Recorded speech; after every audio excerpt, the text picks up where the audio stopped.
Good morning, everyone, and welcome to the ICG's Digital Academy webinar series. So I'm Sally Alsop, the committee member who looks after our webinar programme. This morning, we are delighted to welcome Dr. Jo Meredith, Associate Director at Magenta Research. With a PhD in social psychology and a specialism in cyber and media psychology, Jo has focused predominantly on understanding online behaviour and communication. She's published peer-reviewed academic papers in specialist journals and worked in the highly regarded cyberpsychology research unit at the University of Wolverhampton. Since joining Magenta, Jo has made good use of her background in cyberpsychology, working on projects on high media literacy and AI. In this webinar, Jo will talk through the high-level theories that explain online behaviour and give insight, tips and tricks into how to make sure you can get the most out of your participants online. As usual, there'll be a Q&A session at the end, so feel free to turn on your webcams, raise your hand if you'd like to ask Jo a question yourselves, or alternatively, just type your question in the chat box as we go through, and then we can read it out for you at the end. So this webinar has been generously sponsored by InsightX, specialists in designing custom fieldwork and data collection strategies to meet the unique needs of each client, whether it's B2B or B2C, quant or qual, CATI, online, mixed mode, locally or internationally. Their omni-channel approach fosters authentic participation and ensures the collection of high quality representative data. So thanks to InsightX. Before we hand over to Jo, so we've got a packed diary for you of events in July. In fact, there's even one more that we couldn't fit on here. So lots happening in July with the ICG. If any of you are interested in our great value sponsorship opportunities, then please just reach out to Lucy, who'll be delighted to help you. And so now I'm just going to hand over to Jo. Thank you very much. Really, really pleased to be here. I'm just going to share my screen.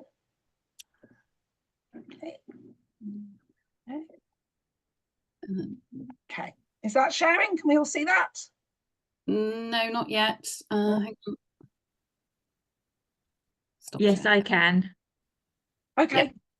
Okay, we good? Excellent. Yep, we're good. First test passed. I can definitely use technology.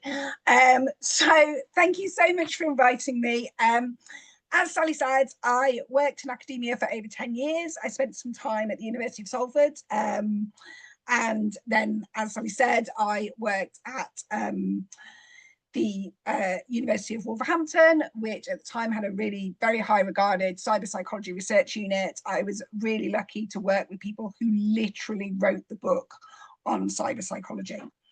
I did all sorts of things looking at the effects of the media and technology on our behavior. I looked at the impact of misinformation. I looked at how people argue online about Brexit, which was probably not the most enjoyable project of my career, let's be honest, but it was interesting.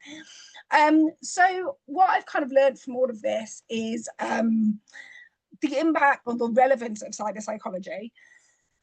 A few years ago, I took the leap and joined the market research world, which has been a truly enjoyable career move.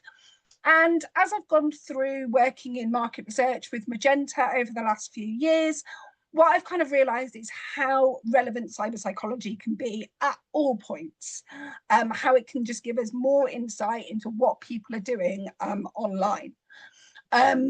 So really what I want to talk to you today is some of these top level cyber psych theories, and hopefully give you a few tips and tricks for how to kind of further motivate participants in online. So I'm mostly going to be talking about things like online communities, digital task forces, and online focus groups. Because I think from my experience over the last few years, they can be the kind of trickier ones. It may be that my tips and tricks are things that you are already doing, but at least now you now have psychological reasoning for doing them and to be able to justify why you're doing them. So obviously I used to be a lecturer. I'm hopefully not going to make this into too much of a lecture, and I promise there won't be like a pop quiz at the end. But hopefully I can kind of go through some of these theories for you. So first of all, what's cyberpsychology? Now, I always find it really interesting that it's got the name cyberpsychology because it feels like quite an old-fashioned name. I'm not sure we talk about cyber that much these days, but it is a truly cutting-edge psychological field. So good definition of it is it's the psychological processes, motivations, intentions, behavioral outcomes and effects on online and offline worlds. So all this really means is that it's about understanding people's motivations, processes of being online, and how that impacts us offline. So it really is a massive field. It can span from, I guess, what we call cognitive psychology, which is understanding what goes on in your brain, to more social psychology, which I guess is more my area, which is about how it affects how we interact with one another. Within cyber psychology is this idea of human-computer interaction, which is really about how we interact with our computers. So like, how are we actually using social media? How are we actually behaving online? And so that's probably where my area is of expertise is most, because it is such a big field. And that was always the area I was more interested in, which is about how we're actually behaving online, which is why it's so super helpful for understanding, you know, what are people actually doing when they're posting on online communities. The other thing with cyberpsych is that it is quite contentious. Because it's quite new, some of the topics are still being argued about. It's also always fast moving. So pretty much every book I've ever seen on cyber psychology warns you that it's probably out of date by the time that it's published. Because things have moved so fast.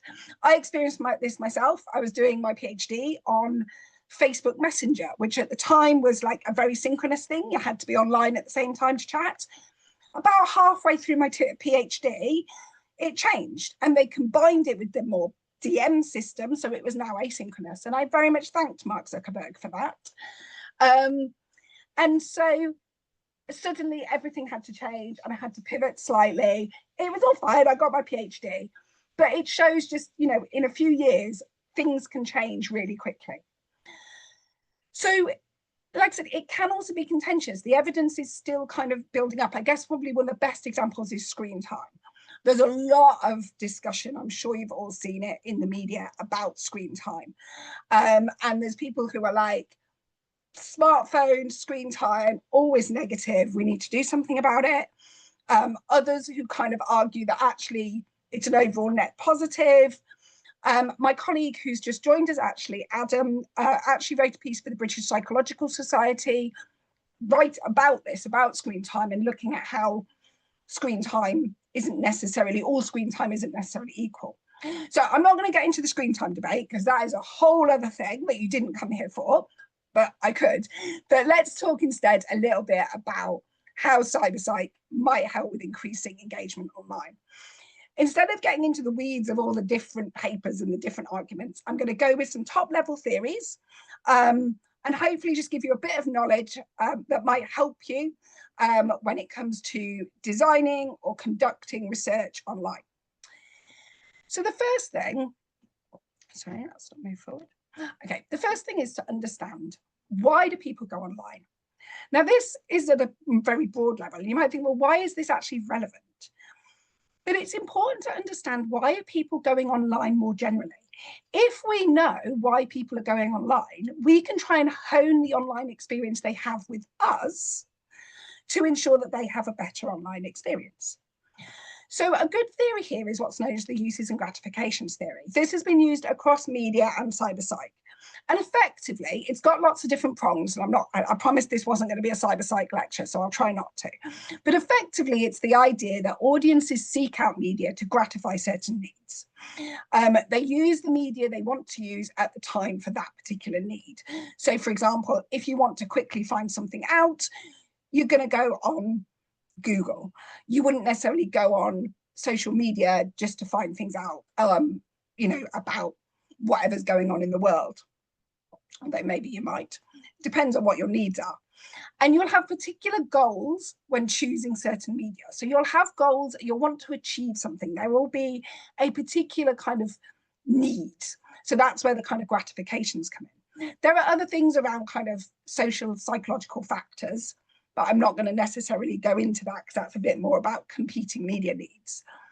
But let's have a think about the types of needs. Within the theory, there's kind of 5. So there's what we probably call cognitive needs. So this is really like this desire to learn something, to get new information. And then there's affective needs. So the desire to have some sort of emotional experience. So think about, I don't know, going online and watching cute animal videos, or watching videos of kids seeing their parents at sports day, or whatever it might be. I'm told by my Gen Z colleague that that is a big trend at the moment on TikTok. So the other types of needs are to kind of strengthen confidence, status, credibility. So, you know, just to give yourself confidence boost, really. So I was told by a student once that she posted things on Instagram, and if she didn't get likes within 15 minutes, she just took it down because it was embarrassing to go online and not get likes or anything like that. So there's this need, you know, to give themselves a confidence boost. There's the need for connection. So, you know, strengthening relationships, making new relationships. And finally, there's a need for fun. People want to enjoy being online. You know, they're not scrolling TikTok videos for hours on end because they hate it. They're doing it because it's fun. So how does this help us? Well, I think it's really important to think about what gratification do they get from research? So there might be a really obvious answer to this, which is financial. But I think actually when we start to think about something beyond that, that can give us some real insight on how we can potentially motivate people just a little bit more. So let's imagine we're thinking about an online community. What are they going to get from your community? How does it meet a need that isn't just getting money for participating in research? So on that informational need, could you explain to them they're going to get something more? So we ran a community last year with people who were really passionate about makeup. And they were really, really engaged. And they were also getting tips from each other. We had like an open forum. We encouraged them to ask each other for advice, for support. And they were just asking each other like, oh, what mascara do you use? I'm looking for, you know, a foundation that does this. And it gave them something new. And it was such an engaged community. Absolutely everybody in that community was really, really engaged because it gave them something else.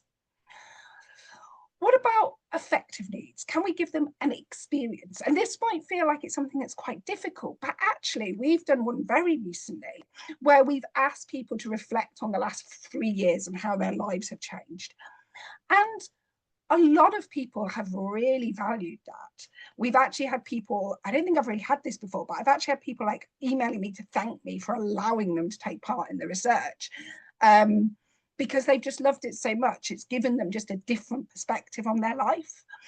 I'd love to say that this was deliberate, but I don't think necessarily we realised just how much it would affect them. What about connection? Can you do any, what about the integrative needs? So giving them a bit more confidence. Even just putting something in at the start saying, you know, you guys are the experts. We want to hear your opinion. Making it really clear that the research will make an important difference. I know we do this a lot of the time anyway, but I think really emphasizing this, putting them in that position that they are going to be the expert and treating them as the expert when you're replying or prompting them in an online community, being like, yeah, that's really helpful for us, you know, really giving them that boost. Then there's the connection with others. So making sure that there's always opportunity for interaction between participants. Can you give them that opportunity to connect with others? And simply in this community that we've just done, like participants were literally becoming friends. It was a 5-day community and they were like, oh, I think we'd be really good friends. So I think there is like making sure that you give them that space. And I know I'm mostly talking about communities, but I think this is the case in focus groups. I think we're often really pressured to kind of get all these questions in that the clients need answering. But actually, I did a focus group recently with people who were really interested in history. And I gave them the space to talk a bit. At various points, they'd be kind of responding to each other and all this type of thing. By the end, in the chat, they were exchanging Twitter handles and, you know, blogs and things like this. So they kind of became firm friends. And although it, you know, it took up a bit of time, actually we got better responses, I think, in the group because they were getting something more from that than just the financial reward. And finally, I'm sure we all think about this, but is it fun? Are they going to enjoy what you've asked them to do? Is it going to be something that they like doing? And, you know, let's be honest, sometimes there are focus groups which maybe don't seem like the most exciting topics. How can you make it more exciting? And I know we all think about that all the time, but it is still important. So it's about thinking, can you give them something extra? Can you put that up front, that they're going to get something else from this to kind of better motivate them and to keep motivating them throughout a community? I'm just going to ask now, can we just pause the recording? Okay. Okay, so for anybody who obviously didn't get to see that, that was somebody sending us a video from their shower. So why on earth are people doing that? How can you possibly get people to be that disinhibited to actually send you videos from their shower? In a really appropriate way, obviously. So why do people do this? Now, there's this wonderful theory called the online disinhibition theory, which is John Suler's theory. And he was kind of looking quite a bit at like both positive and negative disinhibition online. And there's a whole area I could talk about with this, about how this could explain why people are sometimes very toxic online. But I think I want to think about this in a very positive way, but it's worth just being aware it can explain kind of negative online behavior. So first of all, there's this element of anonymity or invisibility. So effectively, online people are often anonymous. You might not have their real names. You know, they can't be traced. And this is particularly the case, I guess, on social media. But even if you know their identity, like we could see that person's face, you still can't physically see or hear other people. And that has a real impact on disinhibition because you don't have to see how they respond. So with that particular video, he sent that to us and he didn't have to see the look on the researcher's face as they got a video from a guy in the shower. He didn't have to respond to that immediately. It was just, you know, sending it off. You can't see or hear them. It makes a big difference if you're not seeing people's immediate reactions. Other thing is asynchronicity. So effectively, when I talk about synchronous and asynchronous, synchronicity, like for conversation, is obviously synchronous because we can see and hear in real time. Asynchronous, effectively, you're sending messages at different times.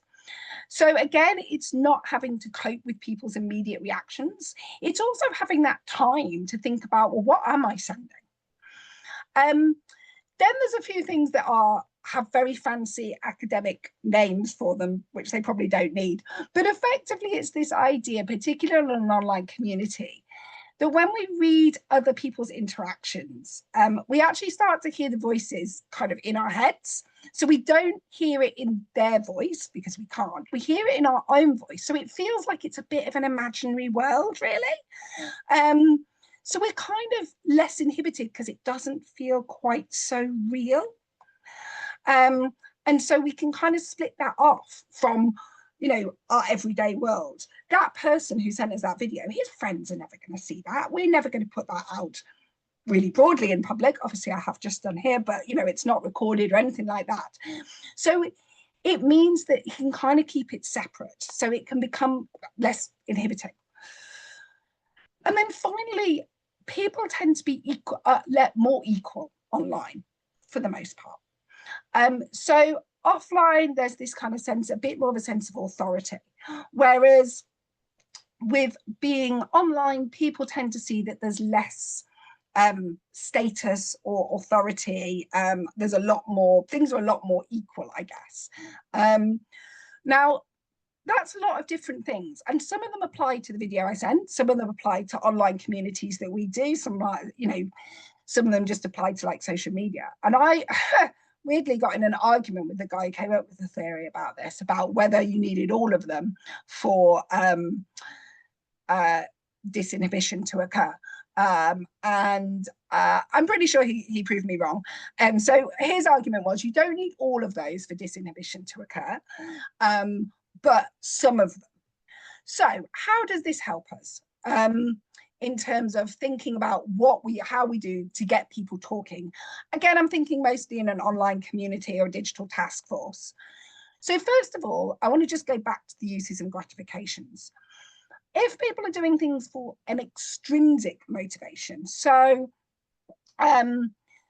effectively, if people are doing things for something external to them, they're potentially less likely to be motivated. We actually found this a lot with students, is that if people are kind of having extrinsic motivation, which is, I just want to get good grades, I just want to get my first, then they are less likely, weirdly, to be motivated than people who have an intrinsic motivation to just learn more.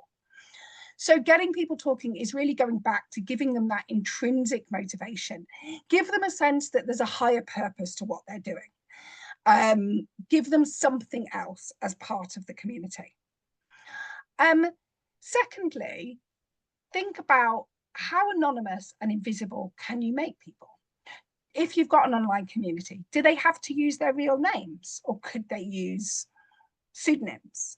Can others see the content they're putting there? What other information do they have to post about themselves? Are they anonymous to the researcher? I think this is a really interesting question, because we often will say that we'll do things like participant briefings, so they actually get to know who the researcher is and feel comfortable.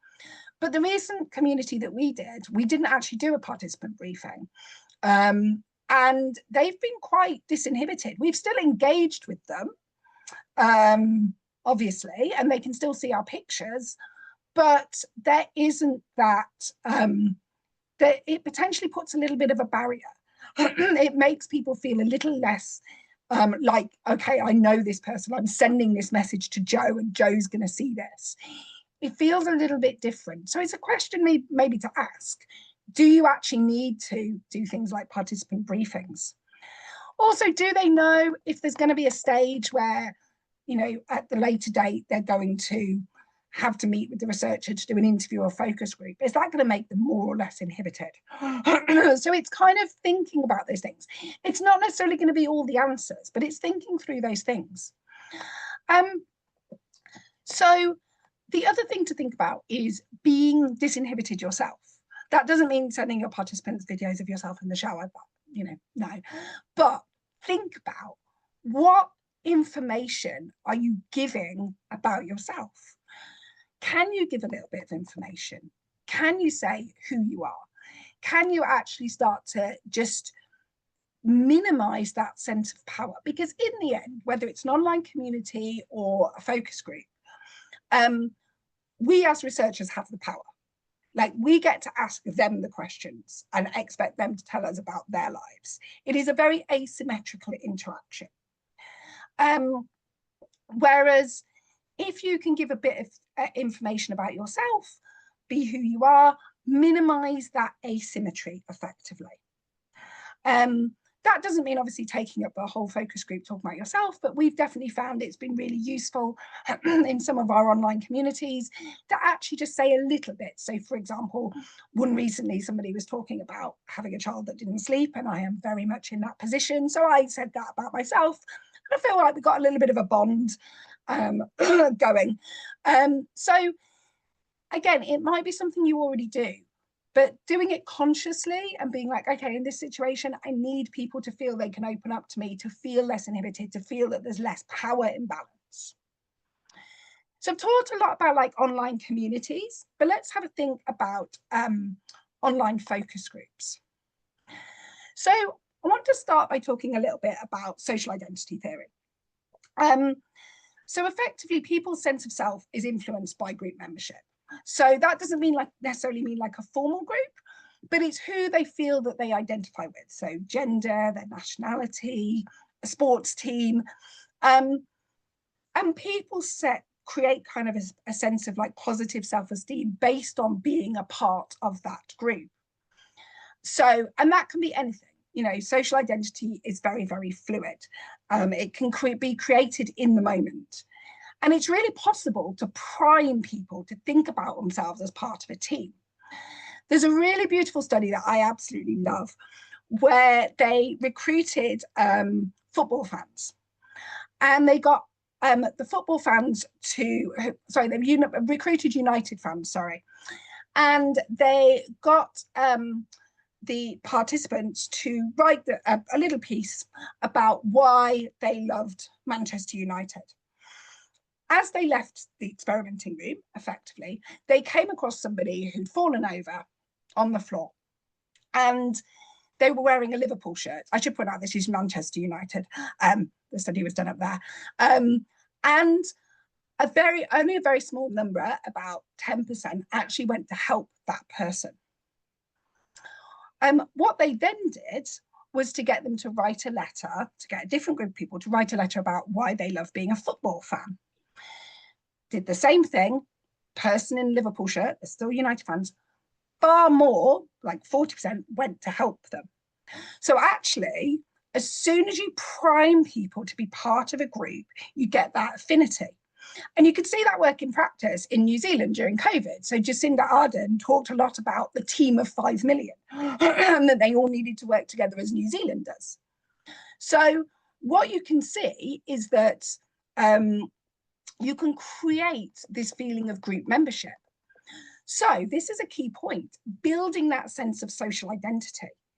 Now, I think when you have actual in-person groups, it's far easier to do this really naturally, because people get together in a room, they have a cup of coffee, and they're like, oh, whereabouts in wherever do you live? And they live in a similar location, and so they get talking, and that's a bit of a shared sense of social identity. I did an in-person group recently where they all ended up laughing and joking about how terrible it was to find parking. And there we go, we've got a sense of shared identity because nobody can find parking in Birmingham city centre. So how do you do this online, where often your participants are from all over? So you can do this because in some ways, if it's a really clear topic, like, you know, you're here because you've all got diabetes, or you're here because you're all women at various stages of menopause. You're here because you're all passionate about makeup.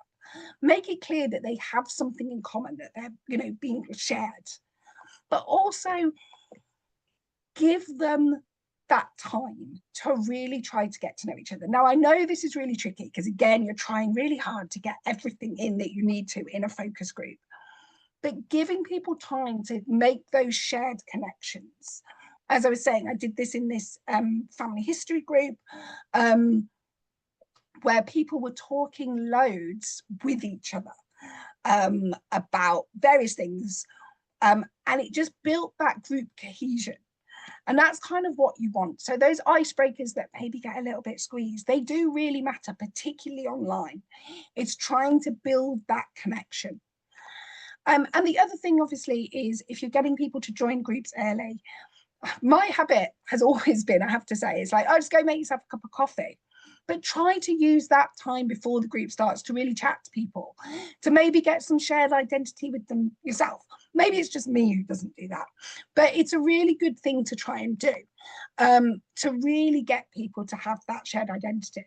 You could also, if possible, you know, use breakout rooms, get people to really talk to each other, to get to know each other a little bit better, in the same way that they would if they were having coffee online, in an in-person group. Get them to talk more about that. But the other thing that we know is that online conversation is different. And how do we know this? Well, because there's an area of research called conversation analysis. So what we know from conversation analysis is that conversation is really fine-tuned. It's literally tenths of seconds where we recognize that somebody's come to the end of what they're saying and it's time for us to take a turn, where people kind of project where something's going. where people can watch each other's body language to know when they're going to take another turn. It's really, really finely tuned. People don't like pauses in a conversation, so they look to try and get in as soon as they can. Now, online, this can be really tricky, partly because of technology. So often there's a bit of a lag, which means people don't get in time responses. So, you know, there's a lag in what somebody said, and then somebody else tries to respond, and you're never really sure what's going on. So it becomes quite tricky. It's harder to really navigate who's going to take a turn. And what you end up doing is that people will tend to then just use the hands up tool, which is fine. It kind of works, but it isn't as natural. It feels a little bit stilted, because that's not how conversation works. Any in-person group, we know that's people generally don't just raise their hands. They try to take a turn. So one thing to think about is making sure that everybody stays off mute if they can, because that means that people can jump in a little bit more easily. They can fine-tune things. You can't always do things about lag, but I think drawing attention, say, look, there is a bit of a lag, so just bear with us. Just being aware that that is making the conversation potentially stilted. Trying to avoid the use of hands up or chat tools. Sometimes that's fine. You know, I imagine that I can see that people are posting little chats here. Sometimes that's fine, but it's quite difficult, because it's actually weirdly difficult to be online and pay attention for the length of time of an online focus group. It's actually quite a cognitive load. And this is why everybody talked about Zoom fatigue during COVID, because when you are always on screen and always looking at yourself, it can be quite tiring, weirdly tiring. And also it can be quite tiring to pay attention to everybody else on the screen in a way that it isn't in person. So people are trying to do a lot. They're trying to manage a lot. And if there's also like chats going as well, that's even more cognitive load. You're making people quite tired. So trying to stop people from doing that is really helpful. But also, if you can, giving them a break where they can turn their cameras off, take 5 minutes, refresh. So it isn't always going to be easy to get an online conversation to flow in the same way that you would want an in-person one to do, just because the conversation is a little bit different. It can be tricky to you know, take turns. And there's a whole, like I said, there's a whole field of conversation analysis, which again, like screen time, could be a whole other presentation, but I won't go into it. But just say that there are little bits and pieces that we can do. So hopefully that's given you a little bit of an overview of some of the key theories of cyber psychology. It may be that my tips and tricks are things that you are already trying and you're already doing. Great. There's cyber psychology underpinnings to all of them. Fantastic. But hopefully it's given you a little bit of food for thought and a few ideas and maybe an interest in cyber psychology as well. And obviously, if anybody ever wants to know anything more, please don't hesitate to get in contact with me. Thank you very much.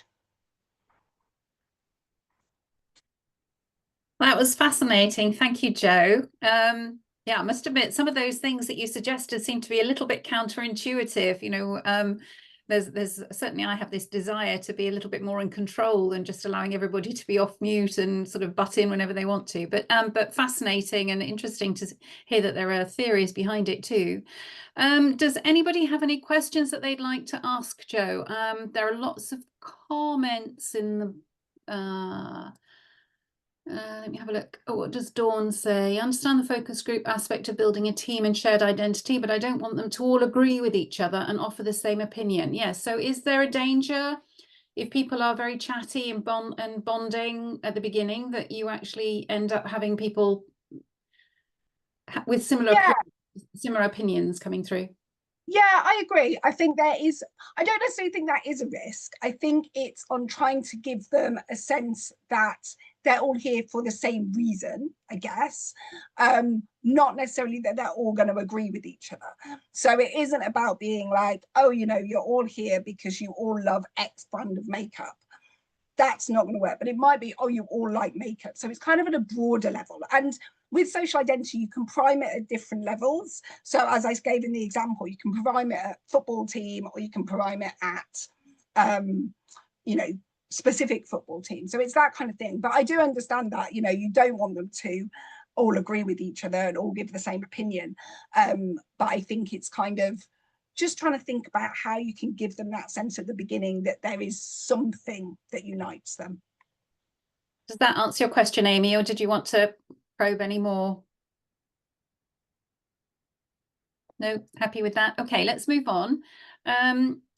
Has there been any research to find out if people who participate in an online community anonymously are more or less honest in their answers? That's from really good question. I don't think I'm not aware of research in online communities. I'm aware, well, not research-based online communities, but I know that the original disinhibition work was done on like online communities, kind of just very natural online communities.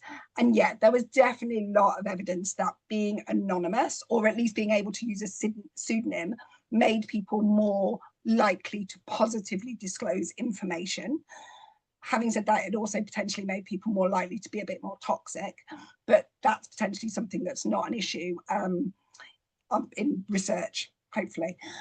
So yeah, like I said, I'm not sure about like a research-based one, but certainly online communities more generally, yeah, definitely being anonymous does have that effect. Okay, another point from Amy. Do we try and online conversations more like face-to-face conversations, or do we lean into a new way of conversing online, which I notice young people are developing? That's so interesting, Amy. Yeah, I think it's really interesting because all my research was very much about tech. Like a lot of the research I did in academia was about text-based. And I think text-based interaction is changing. It's changing dramatically, and people are leaning into different ways of communicating. I think with face-to-face interaction, this is like a Zoom interaction. This is something that people are gradually starting to research. But I'd love to hear, so I can see that you're there. I'd love to hear a bit more about like how you're seeing young people developing different ways of communicating. Yeah, I feel very out of step when I'm moderating a group online with young people, because it's just very imperceptible things that they do. And I think particularly if you've been taught online during the pandemic, you've got it's almost more formal. You are more likely to put your hand up and wait your turn, and link to what other people have said in a more formal way. I know, you know, as Kelly was saying, and I think it might be the experience of education, and I'm not educating, I'm doing something different. But I sometimes feel I'm fighting because I'm trying to get them to converse in a more like a face-to-face manner, which is my preference and my experience. But they've developed a whole thing all by themselves that I haven't been part of. Yeah, it's kind of interesting. So I think there's two things on that. First of them, I was a lecturer during the COVID pandemic, and what we saw was kind of what's happened today, actually, where I would do a lecture and then I just have hundreds of typed comments that I was trying to respond to, because none of them wanted to put their faces on camera. Not a single one. So that actually feels quite alien to young people anyway. They don't seem to like actually being on camera. So I think that's really interesting. I also think there is a bit of a group effect with how people start. So once one person puts their hand up, uses their chat tool or whatever, everybody starts doing it. So I think there is an element of maybe trying to, like, depending on how you want to run it, saying like, actually, you don't have to use the hands up tool, guys. Just jump in whenever you're ready. Actually laying it out at the start, like what your expectations are. It might not work. People might do it anyway.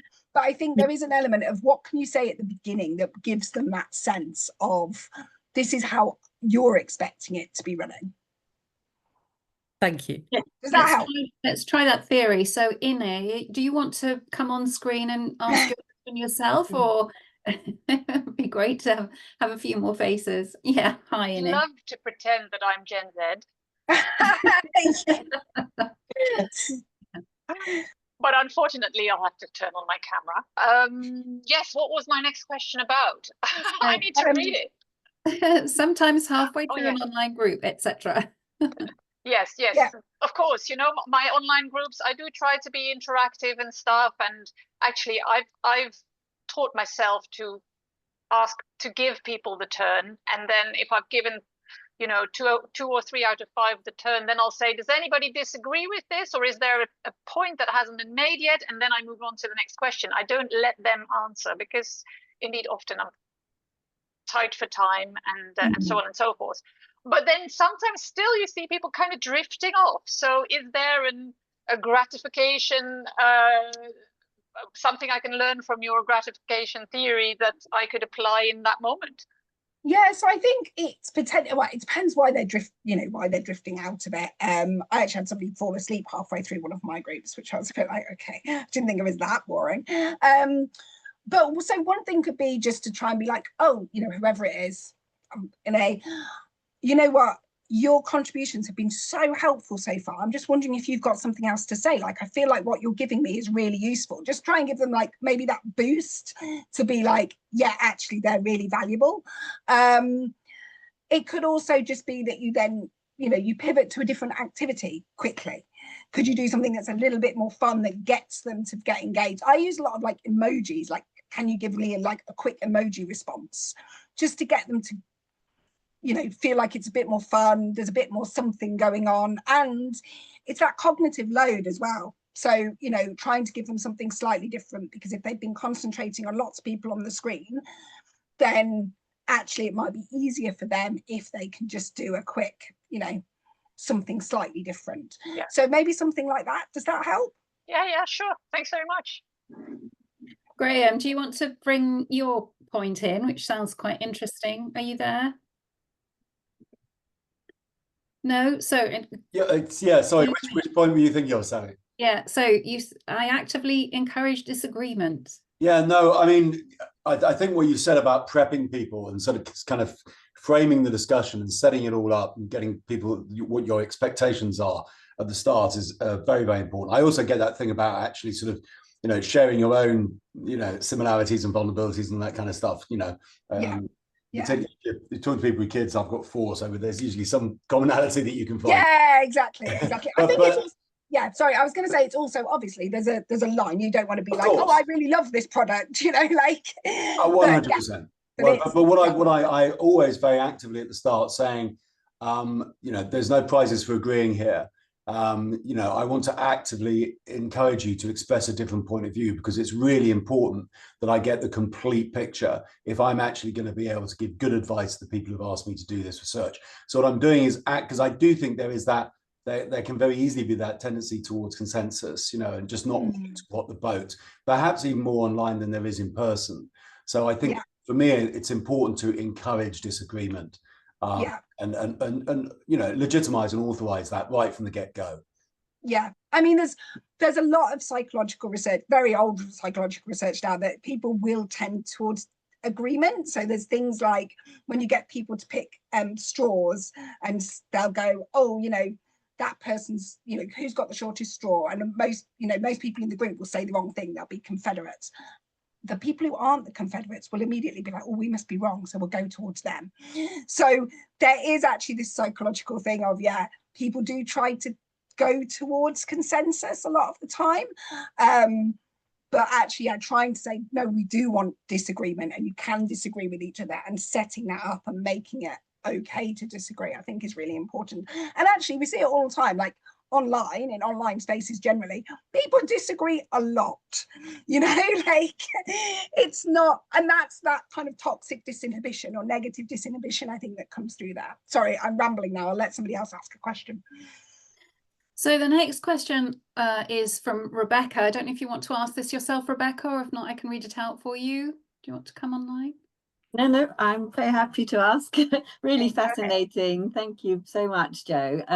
I guess we've all done loads of these, and I think however you try and set it up and encourage, you know, everybody not to multi-screen while you're actually running the group. I just wondered if you'd had any sort of particularly good examples of how that's worked, because I get the fatigue element, and I get the fact that people, so maybe creating a break is the best time. If you really need to check your emails, please do it now. But I'd love to hear your thoughts. I've seen it managed differently in different cultures, which has been quite an eye-opener. But love to hear your thoughts on that. Yeah, it's really tricky. I mean, I wish I could say that I had some golden like nugget of cyberpsych that would be, but the problem is like people have got so used to doing it that it's quite hard to stop them. But actually what we know from the research in cyberpsych is that it is really distracting. Even a ping on your phone. I mean, I deliberately actually had the chat notifications on my other screen because I knew that if I saw those chat notifications, I'd get distracted. So what we know is that people's brains immediately get distracted. So I don't know if there is a way to stop people other than to explain that. But I'm aware, because I have done it a million times in focus groups, I have called people out and said, you are on your phone, please get off your phone. It doesn't necessarily work. It's really tricky. And I'm so sorry that I don't have a definite answer for you. I'd love to say That's that. Fine. I'd love to feel I wasn't alone in trying to. No, oh my God, no, definitely not. Even I am struggling. I struggle with it all the time of being like, no, you need to turn that screen off, or you need to turn your phones off, please put them away. I do sometimes say at the start of groups, I will call you out if I see that you're on your phone. And sometimes just that notion of public embarrassment is enough to stop them, or at least they just try and do it more sneakily. I'm not sure. But yeah, I think there is this element of people don't want to feel like they're going to be called out, so maybe they don't. And I know Sarah, the director at Magenta, she's very good at calling people out in focus groups. So yeah, but that's I don't have a definite answer for you, I'm afraid. That's fine. Thank you so much. Doesn't that upset the power imbalance that you were trying to break down though, Jo, when you call people out in the middle of a group? About trying to get a bit of a balance between our needs and their needs. So yes, there's a power imbalance, and there will be that power imbalance, but at the same time, we can't have loads of people just being on their phones. And trust me, again, as a lecturer, that was a common problem that we had, and I sometimes had to do it in the middle of lectures where I had to be like, off your phone. I had somebody sit in lectures with earphones in once, so I was like, you clearly can't hear anything I'm saying. But yeah, so there is that, and I think it's about thinking about the power imbalance in terms of, you know, who's asking the questions, who's giving out information. You are still going to be the researcher, and you still have to be the researcher, but it is just that sense of thinking about, you know, are you always just going to be the one who's just asking questions of them, or can you maybe even just at the beginning of a focus group be a bit more like forthcoming before it actually starts? You know, oh, you know, talk about the weather, we're British, that's what we always do. You know, do something like that just to try and get that sense of you are human, there's something more. But in the end, we can't completely alleviate that power imbalance, because we are always going to be the ones asking the questions. If it suddenly turns into a two-way conversation, we're probably not getting what our client wants. So there's always going to be a power imbalance. It's just trying and find ways to minimize that a little bit. Yeah, maybe it's sort of like creating a contract of mutual respect between everybody in the group, you know. Yeah, absolutely. Sorry, I'm just now reading some of the comments. Okay, so where are we? Have you got any tips for long-term engagement with longitudinal communities and panels over a year? Okay, that's a good one from Annabelle. Wow. Yeah, wow. So that is quite tricky. So I think that is, again, about really emphasizing throughout the year what they are getting from it. So that might be, I mean, so for example, we did one, which I think we set up at the community, and it was to allow them to network with people in similar jobs, basically. And actually that kind of worked because they were getting something from it. And I think it was re-emphasizing when we came into contact with them, like, oh, just a reminder, this is really helpful for you, for your career. You know, could you log back on and do this? So I think it's about every so often re-emphasizing what they're getting from it, not just that you need them to complete a task or do something. It's, okay, you know, this is really useful for, you know, we saw previously that you've done this. It would be really great if you could continue this because it sounds like it was helpful for you. So just trying to re-emphasize what they're getting from it. Okay, so I'm going to skip down to Alison now because she hasn't had a chance to ask her question. Alison, do you want to share your worst experience? I know this is so interesting. Yeah. Well, before I do that, just to add to what you were saying before, I used to manage an online, long-term online community for a while. It was a long time ago now, but the big feedback that we got from it was pitched as, well, the word community. They thought that they were going to have the chance to interact with each other, but what it ended up being is we'd send out surveys and then it would just, they'd reply. So when I took it over, I tried to get into a better feedback loop of, if they've done a survey, I then wrote back and say, this is what people said. I know there is now software where you can do that in real time. So as they kind of click their thing, so they can see how other people have voted. But so I'm really interested to hear your points about, you know, get them to meet each other and talk to each other on an online community panel. Is that possible now? I'm not sure about on panels, but I know certainly in the communities we've set up, which are quite short-term ones, I have to say, we've been really clear to try and encourage them to talk to each other. So that might be sometimes like we'll have like a discussion board and somebody will post something and then we'll tag somebody, you know, a couple of people post and be like, oh, what do you think about Amy? What do you think about Alison's point? And it just gets them to talk a little bit. Sometimes you just get participants who just go for it. But actually, it was really trying to encourage them as the moderator to play that active role to get them to talk. And once we started getting them to talk, it kind of went on a little bit. Yeah. So to have that space then for them to interact with each other. Yeah. Well, my horror story, it was I never want to do an online group with really young people again because they were doing the whole looking down at their phone, clearly, you know, not pay, every time I asked a question they're like, oh sorry, what was the question? And they clearly weren't listening. And then as time went on, it's, oh, my camera's broken. And then once one had done it, they all turned their cameras off. And what would be your tips for getting beyond that? I'd obviously, I suppose, lost them in the topic, but then sometimes clients have really awful topics they want to discuss. Exactly. So I wondered, I mean, should it be like an incentive deal breaker, or how do you kind of stop? That's what I mean. Again, it's setting stuff up in the beginning. I mean, like I said, I regularly gave lectures to just blank spaces because nobody would put their cameras on. And I remember one of my colleagues tried to force people to do it and she got loads of complaints. So it's quite hard. And it's always quite surprising because you always think that the younger groups are going to be the ones who are like always online and like putting their faces out on TikTok, but actually that's not how they are. So I think it's setting stuff up at the beginning. And, you know, being clear on what's going to be expected of them. But I would also, if it were me at the beginning, and I don't know, there's a cyberpsych thing underneath this, but I would be saying, like, if you haven't all got cameras on, and, you know, if I think that you're looking at your phones, I do reserve the right not to pay the incentive. Because I think, you know, but I mean, I've done group with, again, it was on like, I can't remember what it was about, but Remembrance Sunday or something with under 21s, and they were great. They were fantastic. They were so good. It does come down to recruitment, I think. Yeah. So I think, it does come down to recruitment to a great extent. But yeah, I think it is about being really clear and saying, you know, I'm aware that you might not like being on camera, maybe giving them tips for how to turn off seeing themselves on camera, because sometimes that can put people off quite a lot, like having the image of themselves and being able to, you know, you constantly end up looking down at the bottom, don't you? Like, it's quite distracting. And again, that's that odd cognitive load because you're kind of looking at a mirror of yourself and it feels weird. But yeah, I think from a kind of non-cyber perspective, it's saying at the beginning, this is what I expect. And if this isn't how it goes, then I reserve the right not to pay the incentives.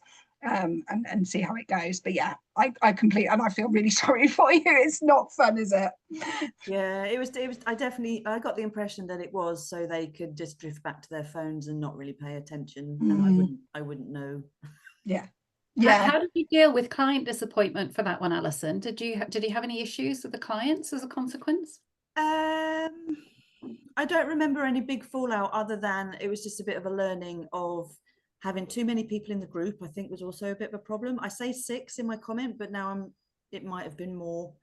And just that the discussion guide was far too busy. Like we had a lot to get through. And I think, like you said before, if they don't all get a chance to answer, then they sit back. So I think, it was a combination of recruitment, expectations, like you said, just the discussion guide. I mean, the topic is sometimes going to be boring, which is why the discussion guide really needs to suit the medium. I think this is also a situation where it's when people have got really comfortable, I suppose, like, oh, just do it online. And I think clients were taking a discussion guide that would work in person and trying to make it work online. So this is something I didn't work online.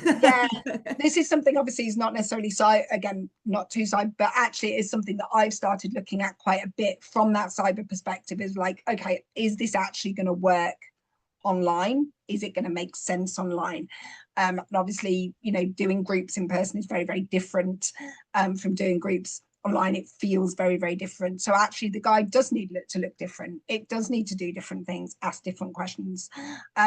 And I have to say, sometimes when I'm in a group where I know that people are starting to flag, I'll be like, look, I know you're tired. I get it. I get that this is not the most exciting topic I'm talking to you about, but can you just bear with me for another half an hour? Let's, you're doing great. I'm really liking all your responses, kind of doing that self-esteem thing, because you know that they're not getting that gratification of it being fun. So you've got to give them something else rather than just get through to the end of a half an hour. Like, just try and be like, yeah, right, come on, we can do this. We're doing this as a team. We're working together. And even that can be enough to go, okay, we're a team. We've got to all try and do it.